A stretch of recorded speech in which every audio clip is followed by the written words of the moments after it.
नमस्कार प्यारे विद्यार्थियों, कैसे हैं आप सभी। आपका अपने YouTube चैनल ज्ञानगढ़ में एक बार फिर से स्वागत है। तो आज की वीडियो में हम बात करेंगे राजस्थान की ज्योग्राफी से संबंधित महत्वपूर्ण टॉपिक, जो भौतिक स्वरूप एवं भौतिक विभाजन है राजस्थान का, उसके बारे में कुछ महत्वपूर्ण प्रश्नों को हम हल करेंगे। तो क्लास को स्टार्ट करने से पहले आप सभी को मैं बता दूं कि ये क्लास चतुर्थ श्रेणी कर्मचारी, रीट, मेंस और राजस्थान पुलिस के लिए काफ़ी इम्पोर्टेंट होने वाली है। यहाँ से राजस्थान की ज्योग्राफी से आप सभी को पता है कि राजस्थान की ज्योग्राफी से प्रत्येक एग्ज़ाम में ऐसी कोई एग्ज़ाम नहीं है जो यहाँ से सवाल नहीं आता हो। तो क्लास को पूरा देखना है और वीडियो को लाइक शेयर करना है, और जो भी साथी चैनल पर नए जुड़े हैं वो हमारे चैनल को सब्सक्राइब ज़रूर कर लें। तो आइए स्टार्ट करते हैं। आज की क्लास को स्टार्ट करने से पहले एक बार फिर से आपसे गुजारिश रहेगी कि चैनल को सब्सक्राइब और वीडियो को लाइक शेयर ज़रूर करें। तो आइए स्टार्ट करते हैं। आज का पहला प्रश्न है, संरचनात्मक दृष्टि से राजस्थान का भौतिक स्वरूप भारत के निम्नलिखित में से किन उच्चावच प्रदेशों का हिस्सा है। काफ़ी इंपॉर्टेंट सवाल है प्यारे विद्यार्थियों। संरचनात्मक दृष्टि से राजस्थान का भौतिक स्वरूप भारत के निम्नलिखित में से किन उच्चावचों का हिस्सा है। ऑप्शन नंबर 1 है उत्तरी वृहत मैदान, प्रायद्वीपीय पठार। ऑप्शन नंबर 2 है उत्तरी पर्वतीय प्रदेश, उत्तरी वृहत मैदान। ऑप्शन नंबर सी है तटीय मैदान, प्रायद्वीपीय पठार। ऑप्शन नंबर डी है तटीय मैदान व उत्तर पर्वतीय प्रदेश। तो इसका राइट आंसर क्या हो जाएगा प्यारे विद्यार्थियों? ऑप्शन नंबर ए हो जाएगा। तो भारतीय संरचना में से राजस्थान का भौतिक स्वरूप भारत के निम्नलिखित में से किन उच्चावचों का हिस्सा है प्यारे विद्यार्थियों? तो ऑप्शन नंबर ए इसका बिल्कुल करेक्ट आंसर हो जाएगा, यानी उत्तरी वृहत मैदान और प्रायद्वीपीय पठार का हिस्सा है। अगला प्रश्न है, पूर्वी मैदानी प्रदेश में सिंचाई का प्रमुख साधन क्या है। काफ़ी अच्छा सवाल है प्यारे विद्यार्थियों। पूर्वी मैदानी प्रदेश में सिंचाई का प्रमुख साधन क्या है? तो ऑप्शन नंबर 1 है नहरें हैं। ऑप्शन नंबर बी है तालाब हैं। ऑप्शन नंबर सी है नलकूप एवं कुएँ हैं। ऑप्शन नंबर डी है तालाब एवं टाँका है। तो पूर्वी मैदानी प्रदेश में सिंचाई का प्रमुख साधन क्या है प्यारे विद्यार्थियों? कुएँ एवं नलकूपों द्वारा पूर्वी मैदानी प्रदेश में सिंचाई की जाती है। काफ़ी इम्पोर्टेंट सवाल है। अगला प्रश्न है, गुरु शिखर की ऊंचाई कितनी है। काफ़ी अच्छा सवाल है प्यारे विद्यार्थी ये भी। तो गुरु शिखर की ऊंचाई कितनी है? ऑप्शन नंबर 1 है 1722 मीटर। ऑप्शन नंबर बी है 1547 मीटर। ऑप्शन नंबर सी है 1597 मीटर। ऑप्शन नंबर डी है 1055 मीटर।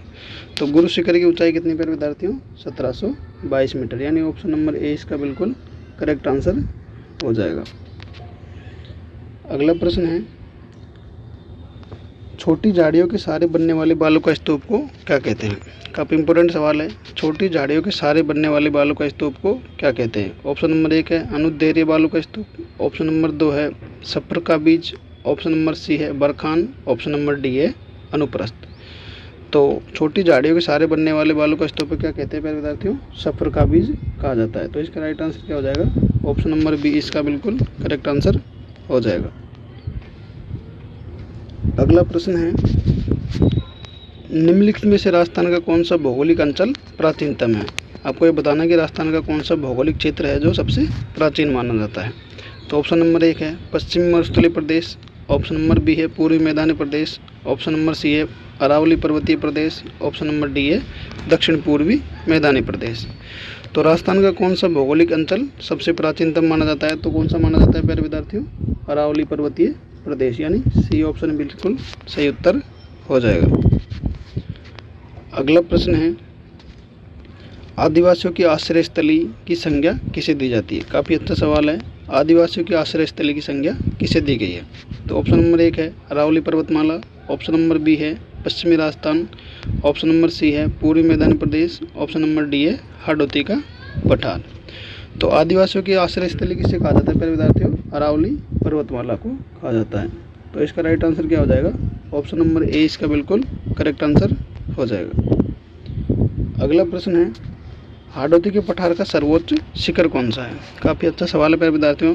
ये सर्वोच्च शिखरों में से राजस्थान की प्रत्येक एग्जाम में प्रश्न जरूर पूछे जाते हैं। तो हाड़ौती के पठार का सर्वोच्च शिखर कौन सा है? ऑप्शन नंबर 1 है सत्तूर है। ऑप्शन नंबर बी है कांबा है। ऑप्शन नंबर सी है चांदबाड़ी है। ऑप्शन नंबर डी है गंगदर प्रदेश है। तो हाड़ौती के पठार का सर्वोच्च शिखर कौन सा है प्यारे विद्यार्थियों? चांदबाड़ी। तो ऑप्शन नंबर सी इसका बिल्कुल करेक्ट आंसर हो जाएगा। प्यारे विद्यार्थियों, जैसा कि आपको पता है कि हम पिछले कुछ दिनों से थोड़ा डिस्टरबेंस की वजह से क्लास नहीं लग पा रही थी। अब आपके लिए हम रोज़ाना प्रयास करेंगे कि डेली आपके लिए वीडियो अपलोड करें। तो क्लास को पूरा देखें और वीडियो को लाइक, शेयर और चैनल को सब्सक्राइब जरूर कर लें। अगला प्रश्न है, पवन की दिशा के समकोण पर बनने वाले बालू का स्तूप को क्या कहा जाता है? काफ़ी इंपॉर्टेंट सवाल है। पवन की दिशा के समकोण पर बनने वाले बालू का स्तूप को क्या कहा जाता है? ऑप्शन नंबर 1 है अनुदैर्ध्य बालू का स्तूप कहा जाता है। ऑप्शन नंबर डी है, ऑप्शन नंबर बी है रेग कहा जाता है। ऑप्शन नंबर सी है अनुप्रस्थ कहा जाता है। ऑप्शन नंबर डी है बरखान कहा जाता है। तो पवन की दिशा के समकोण पर बनने वाले बालू का स्तूप को क्या कहा जाता है प्यारे विद्यार्थियों? अनुप्रस्थ बालू का स्तूप कहा जाता है, यानी ऑप्शन नंबर सी इसका बिल्कुल करेक्ट आंसर हो जाएगा। अगला प्रश्न है, सिरोही में स्थित तीव्र ढाल वाली पहाड़ियों को क्या कहा जाता है? काफ़ी इंपॉर्टेंट सवाल है। सिरोही में स्थित तीव्र ढाल वाली पहाड़ियों को क्या कहा जाता है? ऑप्शन नंबर 1 है भाकर कहा जाता है। ऑप्शन नंबर बी है मेवल कहा जाता है। ऑप्शन नंबर सी है गिरवा कहा जाता है। ऑप्शन नंबर डी है मगरा कहा जाता है। तो सिरोही में स्थित तीव्र ढाल वाली पहाड़ियों क्या कहा जाता है प्यारे विद्यार्थियों? भाकर कहा जाता है। तो इसका राइट आंसर क्या हो जाएगा? ऑप्शन नंबर 1 हो जाएगा। अगला प्रश्न है, निम्नलिखित में से जिलों का कौन सा युग्म कुबड़ पट्टी से संबंधित है? काफ़ी इंपॉर्टेंट सवाल है प्यारे विद्यार्थियों। निम्नलिखित में से जिलों का कौन सा समूह कुबड़ पट्टी से संबंधित है? तो ऑप्शन नंबर 1 है जयपुर राज संबंध है। ऑप्शन नंबर बी है जोधपुर बीकानेर है। ऑप्शन नंबर सी है नागौर अजमेर है। ऑप्शन नंबर डी है चूरू सीकर है। तो इसका राइट आंसर क्या हो जाएगा प्यारे विद्यार्थियों? नागौर से अजमेर तक, यानी जो नागौर से अजमेर तक जो भूगर्भिक जल पट्टी है उसे कुबड़ पट्टी के नाम से जाना जाता है। तो ऑप्शन नंबर सी इसका बिल्कुल करेक्ट आंसर हो जाएगा। अगला प्रश्न है, निम्नलिखित में से मुकुंदरा की पहाड़ियों का विस्तार है? क्या पूछा गया प्यारे विद्यार्थियों? निम्नलिखित में से मुकुंदरा की पहाड़ियों का विस्तार है। ऑप्शन नंबर 1 है कोटा बूंदी में। ऑप्शन नंबर बी है बूंदी बारा में। ऑप्शन नंबर सी है कोटा बारा में। ऑप्शन नंबर डी है कोटा झालावाड़ में। तो मुकुंदरा की पहाड़ियों का विस्तार किस जिले में, कौन कौन से जिलों में है प्यारे विद्यार्थियों? तो कोटा और झालावाड़ जिलों में मुकुंदरा पहाड़ियों की विस्तार है। तो इसका राइट आंसर क्या हो जाएगा? ऑप्शन नंबर डी इसका बिल्कुल करेक्ट आंसर हो जाएगा। अगला प्रश्न है, निम्नलिखित में से बीहड़ का संबंध है, यानी बीहड़ का संबंध कौन कौन से जिलों से है या कौन सी नदी से है? तो ऑप्शन नंबर 1 है माही बेसिन से है। ऑप्शन नंबर बी है चंबल बेसिन से है। ऑप्शन नंबर सी है बनास बेसिन से है। ऑप्शन नंबर डी है बाणगंगा बेसिन से। तो बीहड़ का संबंध कौन सी नदी से बेसिन से है प्यारे विद्यार्थियों? तो चंबल बेसिन से। तो बी इस राइट आंसर इसका क्या हो जाएगा? ऑप्शन नंबर बी इसका बिल्कुल करेक्ट आंसर हो जाएगा। अगला प्रश्न है, निम्नलिखित में से छप्पन का मैदान स्थित है? काफ़ी इंपॉर्टेंट प्रश्न है प्यारे विद्यार्थियों। ये सवाल काफ़ी बार एग्जाम में पूछा भी जा चुका है कि छप्पन का मैदान कहाँ पर स्थित है? तो ऑप्शन नंबर 1 है जालौर और सिरोही के मध्य। ऑप्शन नंबर बी है पाली और राजसमंद के मध्य। ऑप्शन नंबर सी है बांसवाड़ा और प्रतापगढ़ के मध्य। ऑप्शन नंबर डी है भीलवाड़ा एवं चित्तौड़गढ़ के मध्य। तो छप्पन का मैदान कहाँ पर स्थित है प्यारे विद्यार्थियों? बांसवाड़ा और प्रतापगढ़ के मध्य छप्पन का मैदान स्थित है। ऑप्शन नंबर सी इसका बिल्कुल करेक्ट आंसर हो जाएगा। अगला प्रश्न है, निम्नलिखित में से कौन सी पर्वत श्रेणी राजस्थान राज्य को पूर्वी राजस्थान और पश्चिमी राजस्थान में विभाजित करती है? काफ़ी इंपॉर्टेंट सवाल है कि कौन सी पर्वत श्रेणी है जो राजस्थान को पूर्वी राजस्थान और पश्चिमी राजस्थान में विभाजित करती है? ऑप्शन नंबर 1 है पश्चिमी घाट श्रेणी। ऑप्शन नंबर बी है अरावली श्रेणी। ऑप्शन नंबर सी है विंध्याचल श्रेणी।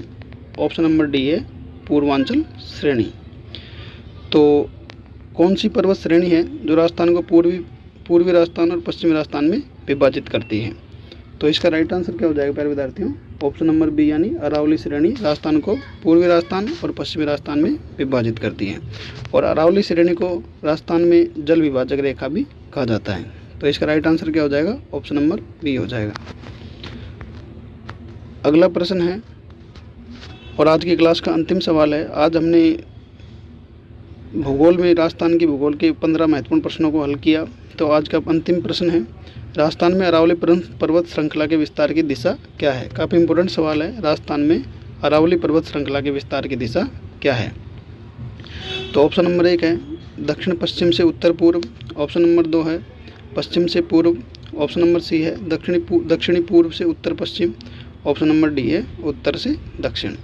तो इसका राइट आंसर क्या हो जाएगा प्यारे विद्यार्थियों, दक्षिण पश्चिम से उत्तर पूर्व की ओर अरावली पर्वत श्रृंखला का विस्तार है। तो ऑप्शन नंबर ए इसका बिल्कुल करेक्ट आंसर हो जाएगा। तो प्यारे विद्यार्थियों, ये थे हमारे कुछ महत्वपूर्ण प्रश्न जिनको हमने आज की क्लास में पढ़ा। तो आशा करता हूँ कि क्लास आपको अच्छी लगी होगी। अगर क्लास अच्छी लगी है तो कमेंट बॉक्स में कमेंट करके ज़रूर बताएं। अगर कुछ कमी है तो कमेंट बॉक्स में कमेंट करें कि सर ये कमी है, इसको आप ऐसे सुधार सकते हैं।